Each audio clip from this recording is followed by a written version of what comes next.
This video contains spoilers. Zelda shouldn't exist. No, seriously, by all accounts, Zelda and the royal family should not exist. Why do I say this? Well, while you play Zelda Tears of the Kingdom, you'll come across these things called, tears. And each tear contains one of the time-traveling Zelda's memories from the past. And the one that stands out the most is one of the ones you find pretty early on in the game.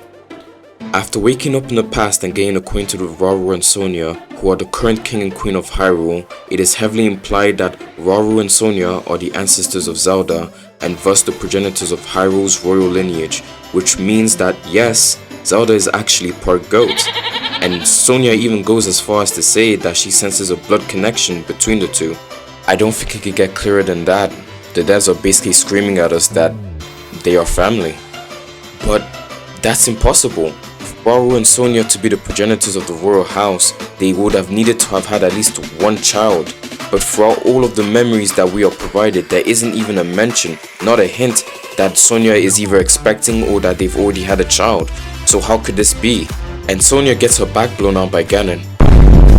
I mean, Sonia gets attacked by Ganon and it's heavily implied that she dies from this attack, so an heir should no longer be possible. So how is Zelda even alive today to do all this time travel confusing nonsense? Well, I've been browsing the internet looking for answers and I found a few interesting theories that I would like to share. The first theory being that Sonia actually had a sibling and that sibling took over the royal house after her and her husband died. This would explain why Sonia would sense a blood connection with Zelda, because she'd be Zelda's great aunt or something like that. However, this theory does have a few holes, one of them being found in the exact same memory that I referred to earlier. In that memory, it is stated that Zelda possesses both the light powers and time powers of Rauru and Sonia.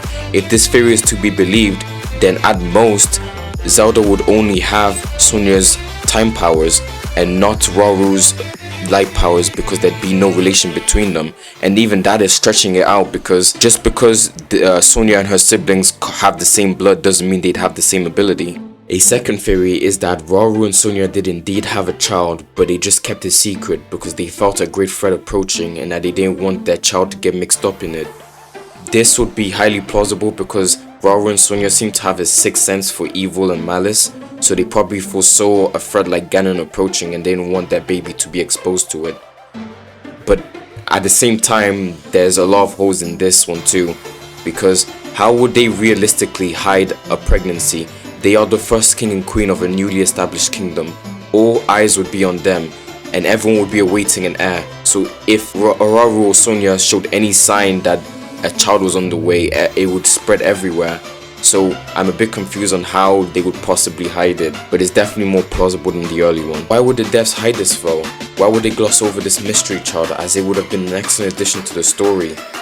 We would have finally gotten to see a hybrid between a Zonai and a Hylian, and they were already going for the whole family-oriented story, so why would they just stop at Rauru and Sonia? Why wouldn't they add a third? The third and final theory, which is actually the one that I resonate with the most, the one that I find the most likely. The premise of this theory is that Sonia was pregnant from the very beginning. From the very first memory that we see, she was already with child.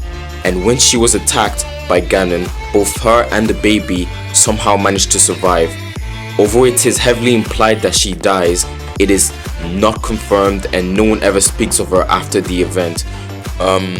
Just ignore that grave over there. It doesn't mean anything. We didn't see the corpse. She could still be alive. Rauru was just acting. He's an excellent actor. That's it. She definitely didn't die. So it's highly possible that she woke up after the sealing and raised Rauru and her child to take over the throne before passing away herself.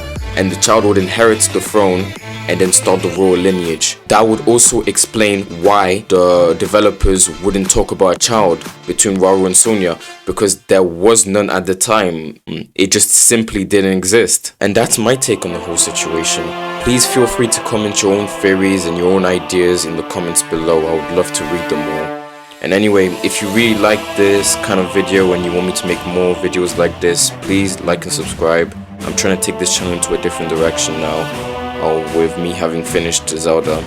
Please leave a comment on what I could do in the future, and I'll see you all next time.